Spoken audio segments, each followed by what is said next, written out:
예, 안녕하세요. 저는 생각을 정리해주는 남자 복주환입니다. 반갑습니다. 예. 아, 저를 처음 보시는 분들은요, 좀 깜짝 놀라시더라고요. 왜 놀랄 것 같아요? 생각보다 젊어서. 예, 이 젊다라는 의미가 크게 두 가지가 있는 것 같습니다. 이렇게 외모가 젊다, 동안이다, 이런 것들이 있는 것 같고, 보이지 않는 이 생각이 젊다. 그렇죠. 좀 스마트하게 생각한다, 이런 것들이 있는 것 같아요. 오늘 제 수업을 잘 들으시면은요, 여러분들의 머릿속이 한층 더 젊어질 수 있고요.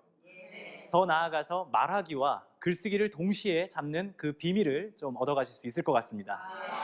예, 최근 들어서요, 이 생각 정리에 대한 그 교육 문의, 그리고 저에게 좀 궁금한 점들을 문의해 주시는 분들이 참 많아지고 있어요.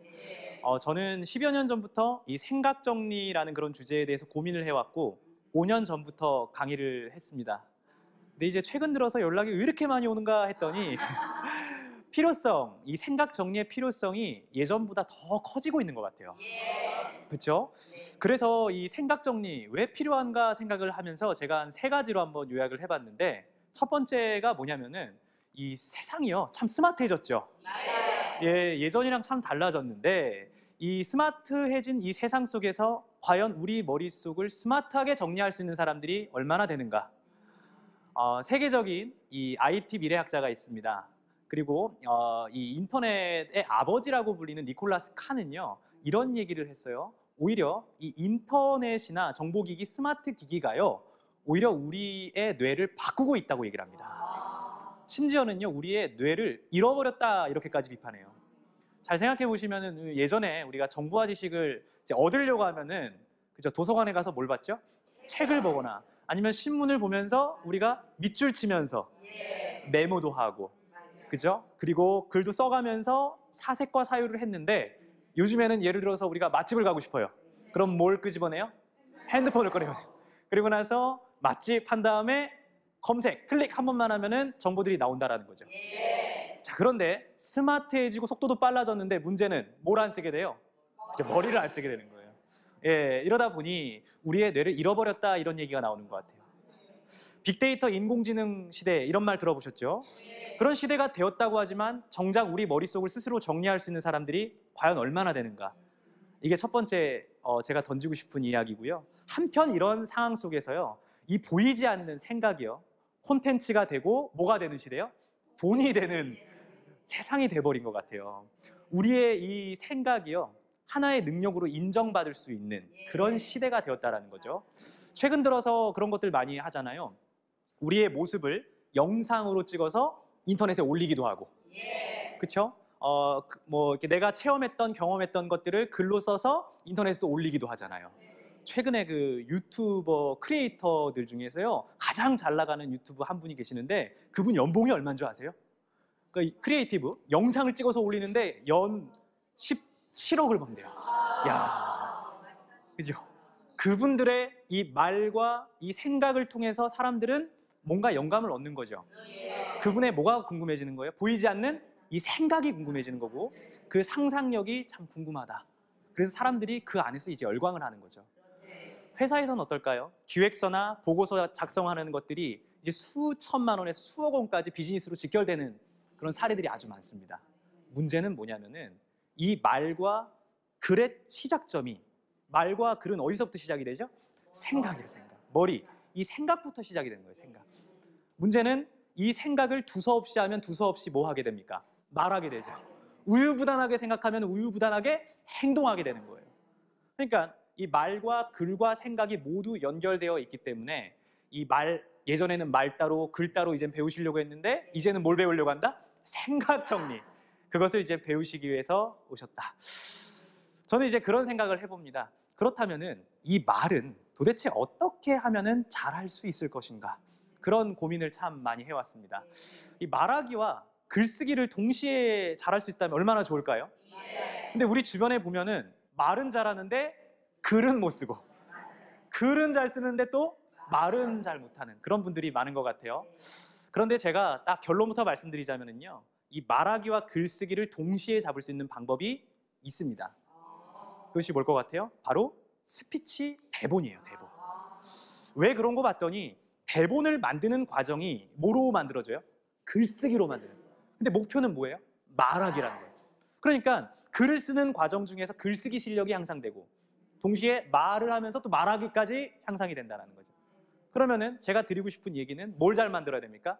스피치 대본, 즉 이 문서를 어떻게 만드느냐가 관건입니다. 이 스피치 대본 하니까요, 제 어린 시절이 좀 떠올라요. 보통 이 생각정리 스피치라는 그런 주제를 가지고 책을 썼다라고 얘기를 하면은 많은 분들이 처음부터 이 저자분들이 뭔가 말을 잘했을 거야 라고 생각을 하시는데요. 사실 저는요, 어렸을 때부터 진짜로 말을 잘하고 싶은 사람이었어요. 근데 그것이 잘 안 돼서 고민이 컸던 사람입니다. 어떤 거 봤더니 제 어린 시절을 여러분들에게 깜짝 공개하겠습니다. 이때부터요. 이때까지. 예, 표정이 보이시나요? 지금 뭐 하고 있습니까? 웅변. 옛날에 우리 나가면 어떻게 해요? 이연사 소리 높여 외칩니다. 5초 동안 버텨줘야 돼요. 그러면은요, 제가 항상 두 손에 뭘 받아와요? 상을 받아왔어요. 선천적으로 목소리가 조금 괜찮죠? 그래서 상을 받았는데 문제가 터져버렸어요. 중학교 2학년 때 얼굴 보세요. 심각하죠? 웅변하고 싶어 하는 것 같아요? 안 하고 싶어 하는 것 같아요?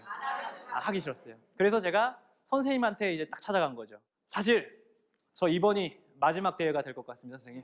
딱 그랬어요. 왜 그러냐, 주하나? 딱 이러는 거예요. 솔직히 말씀드리면 그때 제가 했던 이 한마디가 제가 스스로 생각해 좀 멋지다고 생각해요. 솔직히 말씀드리면 그건 제가 쓴 대본이 아니라 선생님이 써주신 대본이잖아요. 팍 문 닫고 주하나 이렇게 된 거예요. 예, 그렇게 이제 대본을 딱 제가 말한 것이 아니라 선생님이 써주신 대본을 가지고 늘 상을 받다 보니까 사춘기 때 이제 괴리감이 온 거예요. 차라리 제가 부러웠던 사람들은 말만 잘하는 사람이 아니라 글을 잘 쓰는 친구. 저는 겉보기에만 말을 잘하는 사람이었던 거죠. 그때부터 이제 저의 삶의 여정이 자동으로 결정이 되겠습니다. 어떻게 하면 말을 잘할 수 있을까? 중학교 2학년 때였어요. 수련회 가죠. 장기자랑 시간에 누가 나옵니까? 강사가 딱 올라요. 사회자, 그죠? 그래서 뭐냐면 박수 3번 시작. 탁탁탁. 여러분 마음속에 꿈이 있습니다. 꿈을 가지세요. 방황을 해야 방향을 잡을 수 있고 방향을 찾아 방법을 얻을 수 있습니다. 꿈을 가지세요. 막 이러는데 그 레크레이션 강사를 보면서 제 마음속에 저 사람처럼 진짜로 말을 잘하고 싶다 라는 꿈이 딱 들어왔어요. 그때부터 이제 달려가서 뭘 적기 시작했냐면은 생각이 많아지니까 뭘 적기 시작해요? 글, 일기를 이제 적기 시작해요. 어떻게 하면 저 사람처럼 될 수 있지? 나는 저 사람처럼 되려면 어떤 학교에 가야 되지? 어떤 책을 읽어야 되지? 막 여러 가지 고민들을 이제 정리하면서 처음으로 웅변 대본을 제가 직접 작성하게 됩니다. 어떤 사건이 있었냐면 이제 학교를 가야 되잖아요. 그래서 친구한테 이제 나 말 잘하는 곳을 배울 수 있는 학교를 가고 싶은데 어디를 가야 되냐라고 물었더니 친구가 하는 얘기가 야, 말 잘하는 사람들이 우리 주변에 누가 있냐? 텔레비전 보면은 연예인들 말 잘하잖아. 특히 배우들 말 기가 막히게 잘하잖아. 어떤 학과에 들어가 봐? 연극과에 들어가 봐. 그래가지고 제가 웅변대회 원고를 딱 만들었어요. 실기시험을 보는데 존경하는 선생님들, 제가 왜 연극영화과에 왔냐면 이러면서 딱 했는데 덜컥 뭐예요? 합격을 하게 됐어요. 그래서 이 연극 뮤지컬 방송을 이제 사회자 진행자까지 쭉 하면서 제가 이래봬도요 어떻게 몸이 좀 좋아 보여요? 요즘 제가 취미가 뭐냐면은 다시 발레하는 거예요. 발레.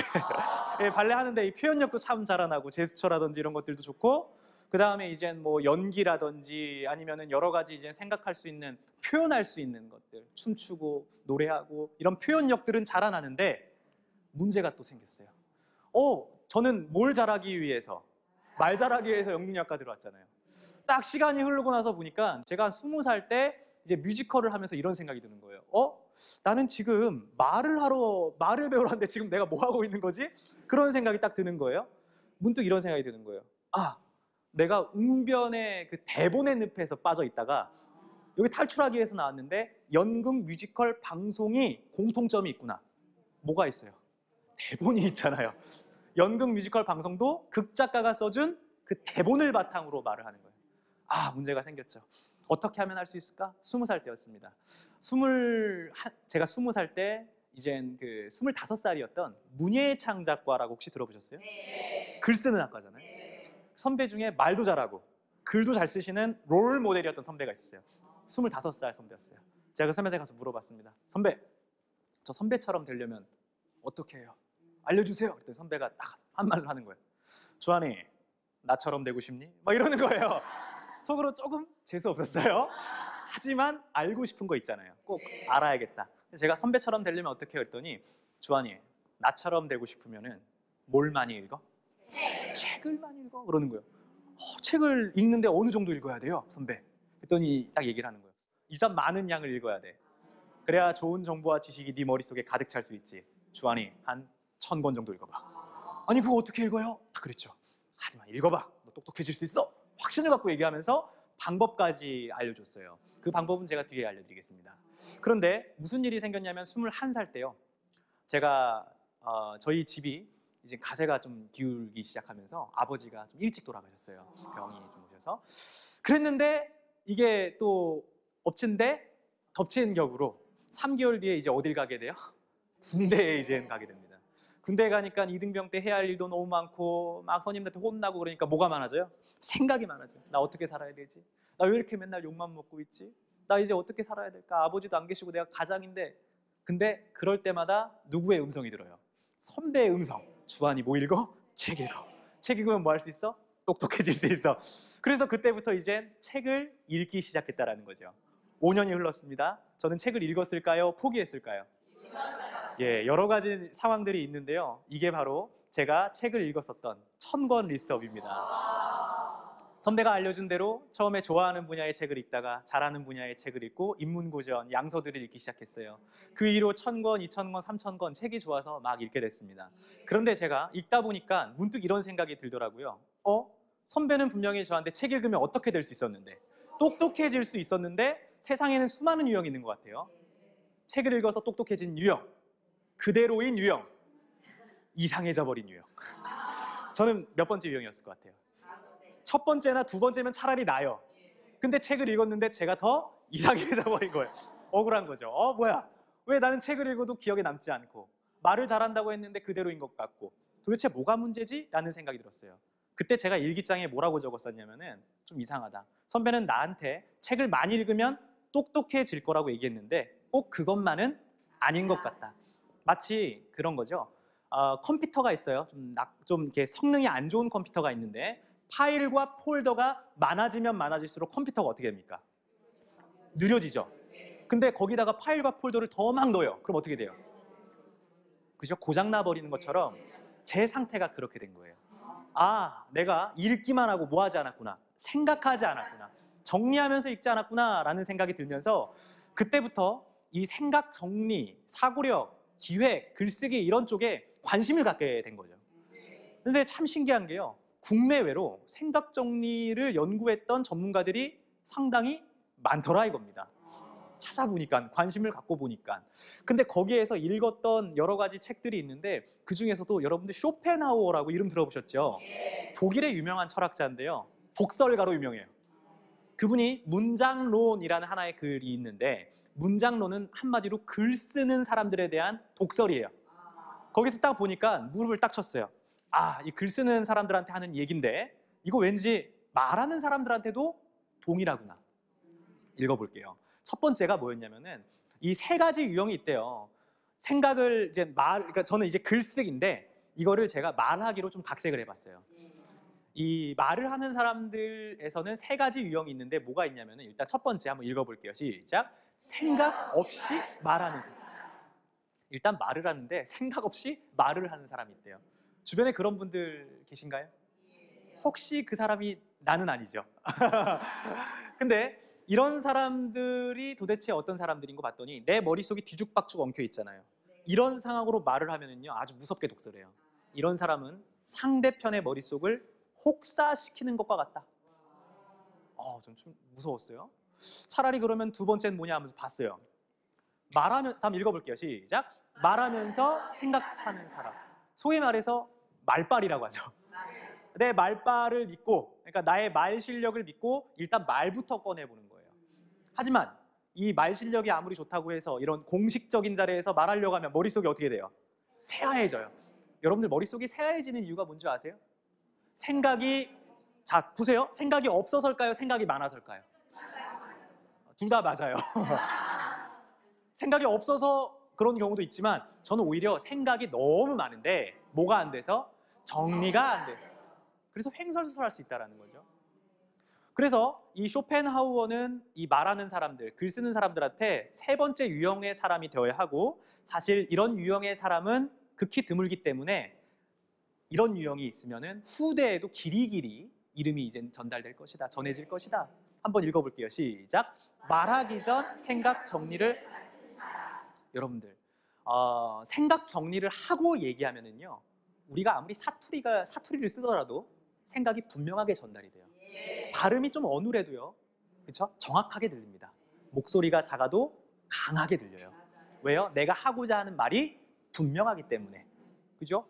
제가요, 한 기자분이랑 같이 여행을 간 적이 있어요. 아주 유명한 기자분이었는데 그분 역시 말하기, 글쓰기 끝내주게 잘하시는 분이셨어요.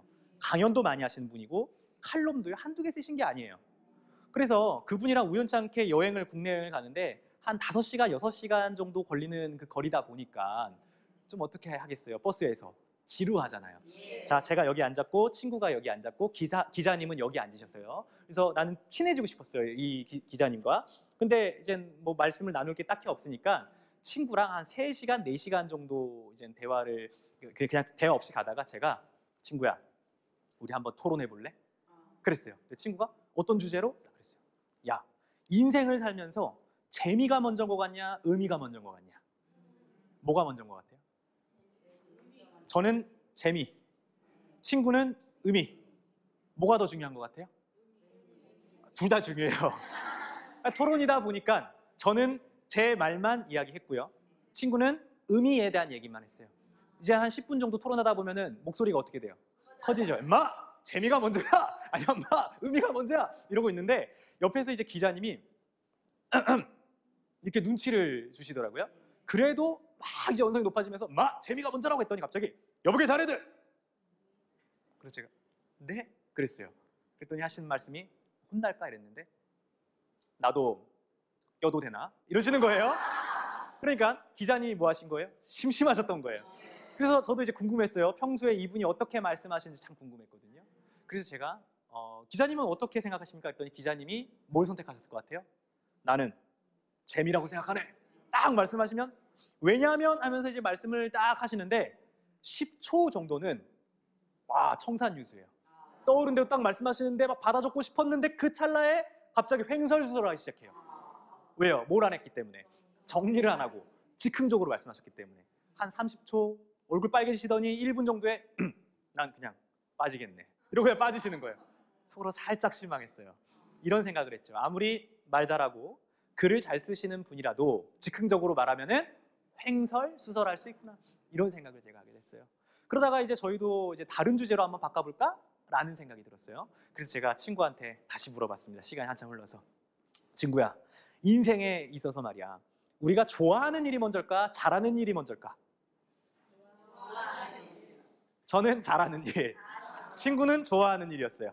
그래서 이제 토론을 막 했어요. 언성이 높아지고 똑같이 막 잘하는 일이야, 막 아니야. 했더니 옆에서 이제 하시는데 이번에는 기자님이 뭐라고 계셨냐면은 뭐 하시는 것 같아요? 뭔가 이렇게 막 창문을 보시면서 막 이러고 계세요. 뭐 하시는 거지? 이러시더니 갑자기 여보게 자네들 딱 이러시는 거예요. 도대체 또 무슨 말씀을 하시려고?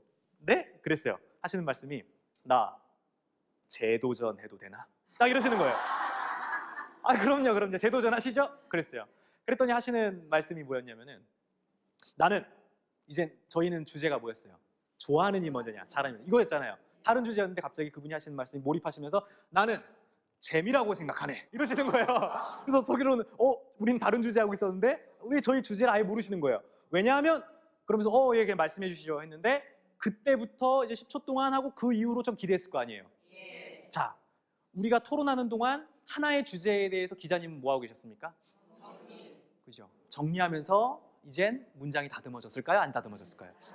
그때 말씀하시는데 그때는 정말 우리가 기대했던 바로 그 모습이 나오더라고요. 와, 진짜로 말을 잘하시는데 청산유수여가지고 다 받아 적을 뻔했어요. 근데 받아 적지 않아도 돼 하면서 막 말씀하시는 거예요. 더 놀라운 거는 그 다음 날이었습니다. 이젠 다음 날 저희가 이제 여행을 마치고 집에 돌아왔고요. 제가 이제 씻으려고 딱 하는데 띵동하면 SNS가 울렸어요. SNS에 딱 들어갔는데 글이 한 편 완성돼서 뭔가 올라왔어요. 제목이 뭐였냐면은, 일단 누가 올렸냐면은, 누가 올린 것 같아요? 기자님이. 칼럼이었습니다. 제목이 재미가 먼저냐 의미가 먼저냐. 야, 저는 그걸 보면서 정말 말 잘하는 사람들은 즉흥적으로 말을 잘하는 사람들이 아니구나. 저는 이 경험을 통해서 정말 이 말을 잘하는 사람들은 사실 말 이전에 뭐를 잘하는 거죠? 그렇죠. 생각 정리를 잘하는 거죠. 정리하고 정제하고 설계하고 다듬는 과정에서 말을 잘할 수 있구나. 그리고 글을 잘 쓸 수 있구나 라는 것을 저는 확실히 알게 됐어요. 자, 그러면 이제 이쯤 되면은 뭐가 궁금해지세요? 어떻게 생각을 정리하지? 이젠 이것을 제가 여러분들에게 말씀을 드리려고 하는데 좀 궁금하세요? 예. 그래서 제가 이젠 깨달은 방법입니다. 여러 가지 많이 해봤어요. 이 생각 정리를 할 수 있는 방법들이 여러 가지가 있는데 가장 많이 하시는 방식이고 이게 추천해드리지 않는 방식인데 손이 아니라 뭐로 하는 거죠? 머리로 생각을 하는 거예요. 자, 생각의 특성이 뭡니까? 다 사라져 버리죠. 보이지 않습니다. 사라져 보이고 보이지 않는데 생각이 많아지면은 생각이 다 뒤죽박죽 엉켜버려요. 그래서 여러분들 어떤 생각이 있으면 이제 뭘 하기 시작합니까? 글쓰기나 여러 가지 이제 방법으로 메모도 하고 정리를 하게 되는데 이 글쓰기 형식으로 정리하시는 분들도 계실 거고 오늘 저는 이 글쓰기 형식도 물론 좋은 방식이지만 생각을 정리할 때는 생각을 정리할 수 있는 전문 툴이 있다는 것, 전문 도구가 있다는 것을 좀 설명을 드리고 싶어요. 생각 정리로 이제 한다라는 건 이제 그런 거죠. 일단 글쓰기와 생각 정리 도구를 한번 비교해 보도록 하겠습니다. 일단 이게 글쓰기 형식의 대본이라고 보시면 돼요. 문서 작성할 때 이 파일을 딱 켜놓고요. 혹은 메모장에다가 위에서 어디로요? 아래로 이렇게 수직 방식으로 글쓰기 형식으로 아마 대본 혹은 문서 작성 많이 하실 거예요. 그런데요, 이렇게 보는 것들이 즉시 정리하는 데는 도움이 되지만 그런 경험 있으시죠? 내가 메모를 해놨는데 나중에 다시 보는데 내가 적은 건데 이해가 안 돼. 뭐지? 이게 강의를 들으시면서 강의 내용 잘 정리하는데 강의 내용이 뭐였는지 떠오르지가 않아요. 이게 왜 그런 거 봤더니 이게 선형사고라고 하는데 수직적으로 생각하는 이 직선적 사고방식이 우리 뇌에 그다지 좋지 않다는 거예요. 자, 화면을 보시면 아시겠지만은 글이 이게 문장으로 이렇게 이루어졌죠. 나중에 이거 한번 키워드 핵심 찾아보세요. 그럼 여러분들 핵심을 3초 안으로 찾을 수 있겠어요? 못 찾으시겠죠. 핵심 키워드가 한눈에 안 보이는데 구조와 맥락, 흐름을 찾아보세요. 이게 안 보이는데 이게 이해가 잘 되겠습니까? 안 되겠습니까? 그래서 본인도 정리가 잘 안 된 말을 가끔씩 또 하게 돼요. 이거 그냥 달달달 외워가지고. 참고로 말씀드리면 예전에 웅변했다고 했죠. 그때 제가 초등학교 1학년 때 했던 그 원고를요 아직도 기억합니다. 한번 들어보세요. 초등학교 1학년짜리가 이런 얘기를 했어요. 저는 며칠 전 아빠 엄마와 함께 텔레비전을 시청하다가 유고슬로비아에서 있었던 가슴 아픈 사연을 듣게 되었습니다. 초등학교 1학년짜리가 유고슬로비아에 있었던 가슴 아픈 사연을 어떻게 알겠습니까? 이거 어떻게 외운 거예요? 그냥 달달달달 외운 거죠. 근데 나중에 그 다음 내용이 기억에 나요? 안 나요? 안 나요. 그 부분만 기억에 남아요. 그래서 부분적으로는 기억이 남지만 전체를 기억하기는 쉽지가 않다. 그래서 제가 추천해드리는 방식은 한번 이건 따라해 보겠습니다. 논리구조 형식. 논리구조 형식은 말이 어렵습니다. 뼈대 형식으로 정리해보자 이겁니다. 뼈대 형식으로. 그러니까 우리가 이렇게 글 쓰다 보면은 이 논리 구조보다는 문장에 그리고 단어 하나하나에 이상하게 집착을 하게 돼요. 더 좋은 단어가 있었는데 습니다로 할까 읍니다로 할까 예요라고 할까 이런 거에 집착을 하게 된다는 거죠. 그런데 이렇게 논리 구조 흐름을 여러분들이 알고 계시면은 흐름과 맥락을 이해하게 돼요. 굳이 이거를 암기하려고 하지 않아도 이 이미지 전체가 머릿속에 기억에 남는다는 거죠. 자, 그러면은 이 보이는 게 좀 어려워 보일 수가 있기 때문에 제가 딱 두 가지 추천해 드리겠습니다. 생각 정리 스킬 두 가지는 뭐냐면은 첫 번째는 마인드맵이고 두 번째는 만다라트입니다. 자, 둘 중에 좀 친숙하게 느껴지는 게 뭡니까? 마인드맵이시죠? 마인드맵 한 번쯤 다 사용해 보셨을 텐데 이상하게 이런 질문 많이 하십니다. 마인드맵을 가지를 치면서 생각을 확장시켜 나갔는데요. 어느 순간부터 생각이 잘 안 돼요. 가지를 치면 칠수록 생각이 정리되는 게 아니라 더 복잡해져요. 이런 일들이 왜 생기는 걸까? 제가 좀 고민을 해봤습니다. 이런 질문도 많이 받고 하니까 뭐냐면은 마인드맵이라는 도구는 알고 있는데 뭘 모르는 거냐? 가지를 치는 원리를 알지 못하더라. 그래서 저는 여러분들이 평생 한 번 배워두면 두고두고 써먹을 수 있는, 사용하실 수 있는 마인드맵의 이 방법, 원리를 한번 정확하게 한번 알려드리도록 하겠습니다. 제가 MBC에서 방송했던 프로그램 중에서 마이 리틀 텔레비전이라는 프로그램에서 나왔던 이 마인드맵 이 한 장면을 가지고 왔습니다. 서울대학습법이라고 해서 지주연 강사가 역사 세종대왕에 대해서 정리한 내용인데요. 이걸 이제 여러분들에게 결과만 딱 보여드리는 겁니다. 자, 보시면은 솔직하게 이 과정을 못 봤잖아요. 과정을 보셨으면 정리가 됐을 텐데 솔직하게 정리가 됩니까? 잘 안 되는 것 같습니까? 자, 이런 마인드맵으로 정리를 했고요. 분명히 이 과정을 아는 사람들은 아, 정리가 된 것 같아 라고 했는데 과정을 모르는 사람들은 딱 보자마자 오히려 더 불편해지는 거죠. 예를 들어서 한번 회사라고 한번 해볼까요? 여러분들이 이제 여러분들의 후배분들이 저한테 마인드맵 교육을 받은 거예요. 그래서 자신감이 생겼습니다. 그래서 이젠 회의를 하는데 딱 이런 얘기를 하는 거예요. 선배님, 오늘은 제가 회의 내용 정리하겠습니다. 그리고 다음 날 아침에 딱 가지고 왔는데 전지를 딱 펼치는데 전지가 뭐로 되어 있어요? 마인드맵으로 되어 있어요. 그럼 여러분들 뭐라고 하실 것 같아요? 복잡한데?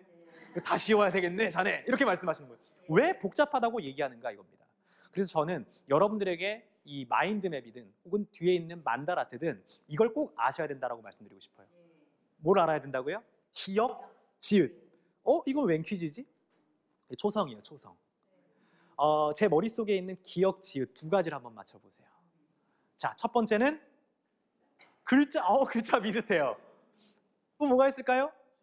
기질, 가족 여러 가지 다 나오네요. 근데 딱 두 가지가 있어요. 뭐가 있냐면은 그렇죠. 구조와 가지. 이 두 가지를 기억하셔야 돼요. 이게 무슨 이야기냐면은 마인드맵은요. 구조와 가지로 이루어진 툴이에요. 좀 쉽게 설명해 드리겠습니다. 일단 구조적으로 생각한다라는 거, 뼈대로 생각한다라는 얘기인데 한 방송에서 재미있는 실험을 했어요. 기억력 관련된 테스트인데요. 어떤 내용이었냐면은 바둑판을요. 딱 한번 보여줍니다. 그 바둑 두시는 분들 이 패턴 이런 것도 있잖아요. 다 보여줘요. 바둑 기사와 일반 대학생이 똑같은 30초를 주고 이거 얼마나 외우는가에 대한 실험이에요. 하나, 둘, 셋. 그리고 이제 딱 끝이 났어요. 바둑 기사는 그 바둑판을 다 외웠어요. 근데 일반 대학생은요. 반도 못 외워요. 그래서 왜 그런 거 봤더니 바둑 기사가 무슨 얘기하냐면은 바둑판을 처음 두는 사람들은 잘 모르실 텐데요. 저희 바둑 많이 둔 사람들은요. 이 바둑판에 패턴이 있거든요. 100여 개의 낱개알을 봤을 때 100여 개의 낱개알로 기억하려고 한 게 아니라 몇 가지 덩어리로 기억한 거예요. 더 재밌는 게 뭔지 아세요? 그 단순암기 하시는 분한테 물어봤더니 패턴이요? 패턴 같은 거 안 보이는데? 그냥 100여 개 위에서 아래로 이렇게 외우려고 했더니 위에 있는 부분만 조금 외웠어요. 다음 실험이 더 재밌잖아요. 이번엔 패턴 없이예요. 이거를 바둑판을 그냥 무작위로 다 섞어놔요. 그리고 외워봐라 그랬어요. 30초 주니까 25초 정도 될 때쯤부터 바둑 기사가 머리를 긁적이기 시작하더니 잘 외운 것 같아요? 잘 모르겠어요. 바보가 돼요. 그리고 외우세요 했는데 오히려 이때는 상황이 뒤바뀌어 버려요. 바둑 기사보다 누가 더 잘 기억할까요? 그렇죠. 그렇게 되는 거예요. 그래서 일반 이 대학생이 더 기억을 하는 거예요. 무질서 속에서는 오히려 단순 암기가 더 힘을 발휘한다 이거예요. 근데 더 재밌는 건 뭐냐면은 그 바둑 기사의 바둑판을 보니까 그 무질서로 외우신 분들은 그냥 아무렇게나 외웠는데 바둑 기사는요 무질서 속에서도 뭘 발견하려고 노력한지 아세요? 질서, 패턴을 발견하려고 합니다. 그러니까 기억력이 좋을 수밖에 없는 거예요. 바둑이나 수학이나 체스 우리 자녀분들 많이 배우시죠? 그런 도구들을 배우면 알게 모르게 뭐가 자란다고요? 사고력이 자란다고 하죠. 생각하는 힘이라는 게 바로 그런 겁니다. 무질서 속에서 질서를 발견하는 거. 똑같아요. 이 구조라는 것도 마찬가지예요. 마인드맵 많이 이제 보실 텐데 구조, 가지. 구조는요. 한번 따라해 볼게요. 중심 토픽. 아무리 많은 토픽이 있어도 중심 토픽을 기억하세요. 이건 뭐냐면 내가 하고 싶은 이야기입니다. 여기에서는 나는 지금부터 수많은 인물이 있지만 누구만? 세종대왕만 생각할 거예요. 이걸 중심 토픽으로 잡았습니다. 자, 그 다음은 뭐냐면은 한번 따라해 볼게요. 주요 토픽. 세종대왕에 대해서 하고 싶은 얘기가 많지만 이거를 주요하다고 생각하여 국방, 예술, 과학, 정치, 교육, 문화만 말하겠습니다. 그리고 나머지는 한번 따라해 볼게요. 하위 토픽. 세부 가지들을 얘기해요. 근데 이제 여기에서 뭐가 복잡해요? 세부, 하위 토픽이 복잡해지죠. 그래서 여기에선 이젠 가지치는 법을 알아야 돼요. 가지치는 방법도 크게 몇 가지다. 3가지다. 어렵지 않으니까 먼저 들어보세요. 우리 원숭이 엉덩이는 빨개. 빨가면 사과는 기르면 원숭이 엉덩이에서 어디까지 가요? 이걸 우리는 연상의 가지라고 해요. 떠오르는 대로 직관적으로 정한 이 가지가 바로 태종, 태조, 조선. 이게 바로 연상의 가지인데 우리가 마인드맵을 보면서 왜 이해가 안 되냐? 나중에 다시 보잖아요. 연상의 가지는. 아이디어는 떠올랐는데 내가 왜 이렇게 적었지? 연결이 잘 안 돼요. 그래서 전 여러분들에게 추천해드리는 방식이 한번 따라해볼게요. 분류가지. 이렇게 분류도 해보시고 제일 중요한 것은 질문가지. 이게 질문가지거든요. 질문하자라고 하면은 질문이 잘 돼야 안 돼요? 잘 안 돼요. 그죠? 그래서 머릿속에 이 질문을 잘해야 되는데 질문이 잘 안 되는 거예요. 그래서 제가 질문을 잘할 수 있는 스킬, 기술을 알려드릴게요. 기술은 배우면 누구나 할 수 있는 거예요. 방법이 있으니까요. 자, 그러면 한번 제가 말씀을 한번 드려보도록 하겠습니다. 자, 주한이는 이건 뭡니까? 주한이는 이건 주어예요. 주어. 갔었다 이건 뭡니까? 동사. 뭐 의문형 이거 동사 서술이라고도 표현하는데 이거는 문법은 아니니까 주어 동사가 나왔어요. 갔을까? 이런 의문형 동사가 돼요. 주한이는 갔을까? 뭐가 궁금하세요? 어딜 갔냐면 제가 이 오사카에 다녀왔습니다. 또 뭐가 궁금하세요? 우리가 보통 일본 여행 자주 이제 가시는 분들은 왜 가는 거죠? 먹으러 가는 거예요, 그죠? 가면은 진짜 일본이 도시락 천국이에요, 그죠? 맛있는 것들 음식에 이제 향연이 막 펼쳐져요. 그 중에서도 후루루 짭짭 뭐가 맛있어요? 라멘이 그렇게 맛있어요, 라멘이. 일본에서 아주 유명한 라멘 갔는데 전 라멘 먹으러 갔습니다. 뭐가 궁금하세요? 안 궁금해도 뭐가 궁금하세요? 맛있냐? 맛있었어요. 계속 저쪽에서는 누구랑 이것만 말씀하시는 거예요. 그죠? 아주 맛있죠? 예, 라멘 먹었는데 라멘만 먹기 너무 아쉬워가지고 일본에서는요 라멘이랑 뭐랑 같이 먹냐면은 생맥주.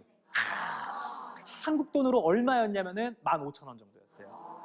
또 뭐가 궁금하세요? 일본 여행 갔다 왔습니다. 뭐가 궁금하세요? 몇 박 며칠? 4박 5일. 마지막입니다. 누구랑 갔다 왔냐고 계속 물어보시는데 답까지만 말씀하세요. 여자친구랑 간 거 아니에요? 이렇게. 가족이랑 갔다 왔어요. 가족이랑. 자, 그러면 한번 다시 떠올려 보죠. 여러분들 머릿속에. 자, 주한이는 갔었습니다. 어디에 갔었습니까? 오사카 가서 뭐 했습니까? 라멘 먹었죠. 라멘이랑 뭐랑 같이 곁들여 먹었어요? 맥주랑 같이 먹었어요. 얼마입니까? 몇 박 며칠이라고요? 누구랑 같이 갔다 왔습니까? 그죠? 여러분들 이 쓸모없는 정보를 다 머릿속으로 모아고 있는 거예요. 지금 순식간에 다 기억하고 있죠? 왜 그런 걸까? 여러분들은 지금 기억될 수밖에 없는 원리와 패턴을 가지고 생각을 하셨어요. 자, 주한이는 갔었다. 뭐가 궁금하세요? 라고 했을 때 여러분들 뭐가 떠오르세요? 누가, 언제, 어디서, 무엇을, 어떻게, 왜? 한마디로 하면 육하원칙. 육하원칙 이 말을 기담아 들으시면 좋습니다. 육하원칙에 입각해서 글 쓰고 육하원칙에 입각해서 말하고 생각하신다면 생각을 구체적으로 할 수 있어요. 이 질문가지만 한번 보시죠. 이 가지 속에서 질문이 보이시나요?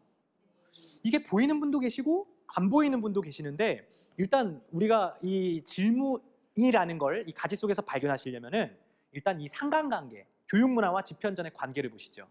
지편전은 장소죠. 그럼 육하원칙 뭐가 붙겠어요? 어디서? 성산문 박병년 이게 신숙주.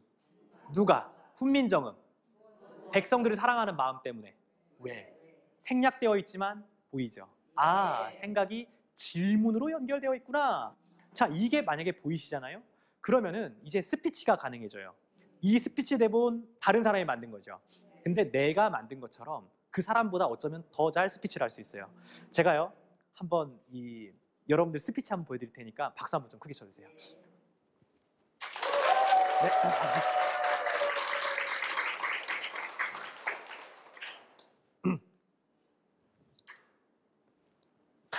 역사를 사랑하시는 대한민국 국민 여러분 반갑습니다. 저는 한국사 전문가 복주환입니다. 지금부터 세종대왕의 업적에 대해서 함께 살펴보려고 하는데요. 지도 함께 살펴보시죠. 세종대왕 정말 뛰어난 업적을 많이 남기셨죠. 국방, 예술, 과학, 정치, 교육 문화에서 두각을 나타냈는데 그 중에서 꽃을 피운 문화가 바로 교육 문화다 할 수 있겠습니다. 제가 지금 누구 따라하는 것 같아요? 교육 문화. 어디서 이룩하였을까요? 바로 집현전에서 이룩했다. 집현전에서 누구와 함께 이룩하였을까요? 성산문, 박팽년, 이계, 신숙주와 같은 충신들과 함께 무엇을 만들었을까요? 훈민정음을 만들었다. 이 설민석 강사가요, 실제로 보니까 이렇게 많이 하시더라고요. 훈민정음. 저는 이 훈민정음을 만든 의미를 듣고 참 감동을 받았는데요. 백성들을 사랑하는 마음 때문에, 불쌍히 여기는 마음 때문에 만들었다. 지금까지 한국사 전문가 설민석이었습니다. 고맙습니다.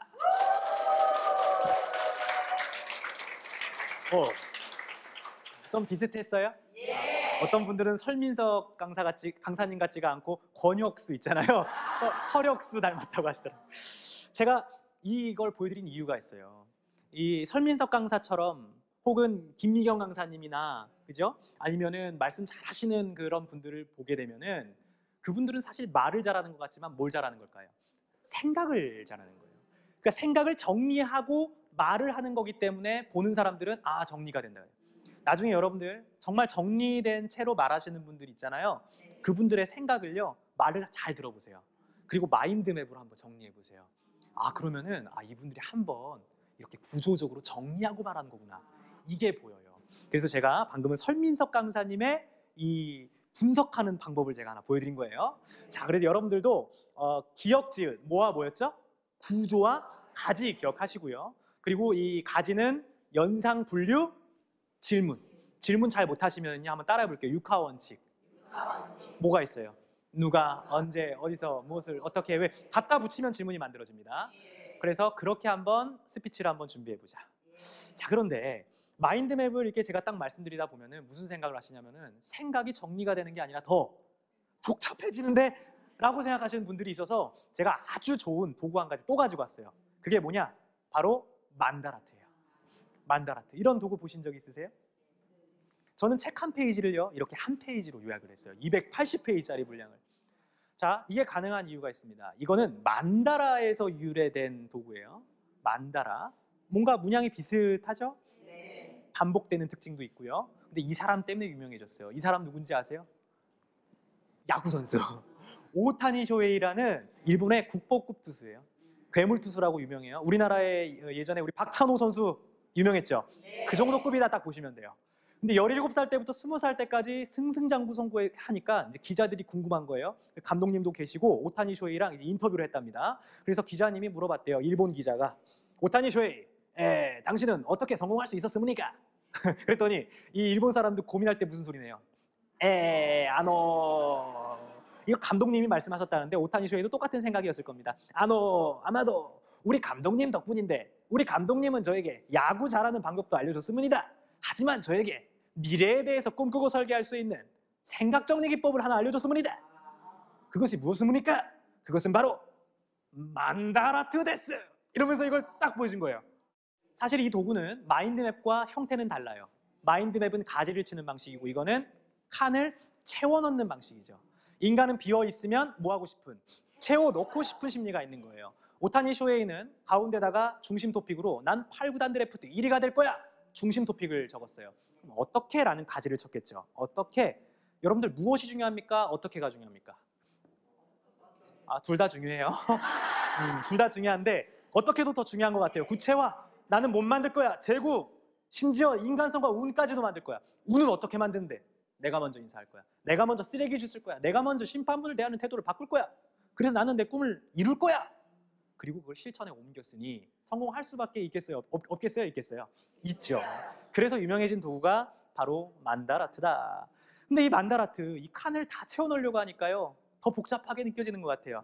그래서 저는 이 만다라트를 한 칸만 딱 떼어서 생각을 하면은 이거를 한번 따라해 볼게요. 매트릭스 사고법. 쉽게 설명해 드리면은 표에 칸을 빙고 게임 하듯이 채워 넣는 거예요. 우리 자녀분들 공부하라고 하면은 지질이 해요, 안 해요? 공부 좀 해, 공부 좀 해 한다고 하는 게 아니잖아요. 그랬을 때요, 이젠 이 칸을요 조용히 가서 그려주세요.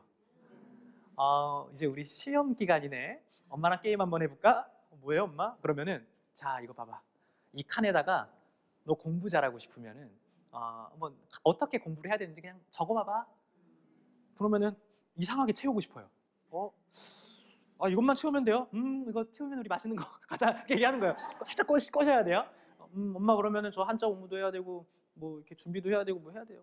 그 다음에 딱 한마디만 던지세요. 한번 따라해 볼게요. 번호만 매겨봐. 우선순위를 딱 매기는 거예요. 알게 모르게 이 우선순위가 딱 잡히면서 여러분들 우선순위가 잡히면 그러니까 생각이 바뀌면 뭐가 바뀌어요? 행동이 바뀌고 행동이 바뀌면 습관이 바뀌고 습관이 바뀌면은 운명이 바뀐다는 말 있잖아요. 인생이 바뀌고 운명이 바뀐다. 그런 것처럼 이 우선순위가 잡히면 내가 중요한 것과 중요하지 않은 것을 스스로 선택해서 움직일 수 있다는 거예요. 그래서 여러분들 한번 꼭 써보세요. 네. 자, 그런데 이게 이제 이런 것들도 있어요. 여러분들 이제 월화수목금금금이라고 하잖아요. 월화수목금 하는데 우리에겐 뭐가 있습니까? 토요일, 일요일. 토요일, 일요일은 뭐 하는 날이에요? 짜장면 먹는 날. 쉬는 날이잖아요. 그죠? 쉬는 날인데 그때 이제 해보시면 좋은 게 뭐냐? 하고 싶은 일. 한번 계획을 해보는 겁니다. 하고 싶은 일 뭐가 있을까? 나는 일반복 걷기도 하고 싶고 헬스도 하고 싶고 독서도 하고 싶고 이건 제가 하고 싶은 거예요. 잠도 자고 싶고 그죠? 자, 그런데 이렇게 칸을 채워놓고 번호를 매기니까 저한테 질문 많이 해요. 선생님, 이거 너무너무 좋은 것 같아요. 일단은 제가 생각하기 싫었는데요. 채우다 보니까 생각이 좀 나네요. 이렇게 얘기해요. 그런데 한 단계 더 나아가서 이런 질문 하시는 분들 계세요. 선생님, 그런데요. 제 생각은 이만큼 더 많거든요. 근데 여기 8가지 칸밖에 못 채우잖아요. 그 다음 어떻게 해요? 그죠? 이런 이야기 많이 합니다. 그러니까 제가 이때 무슨 생각이 드냐면은 이 스마트폰이라는 것도요. 스마트폰을 의지해야 돼요? 활용해야 돼요? 의지하면 맨날 뭐만 해요? 스마트폰 가지고 전화만 해요. 그런 것처럼 모든 도구는 의지하는 게 아니라 활용을 할 줄 알아야 돼요. 자, 그러면 활용하려면 응용을 해야 되겠죠. 그래서 제가요 아주 기가 막힌 팁을 하나 알려드릴게요. 우리 첫 번째 마인드맵 배우셨죠?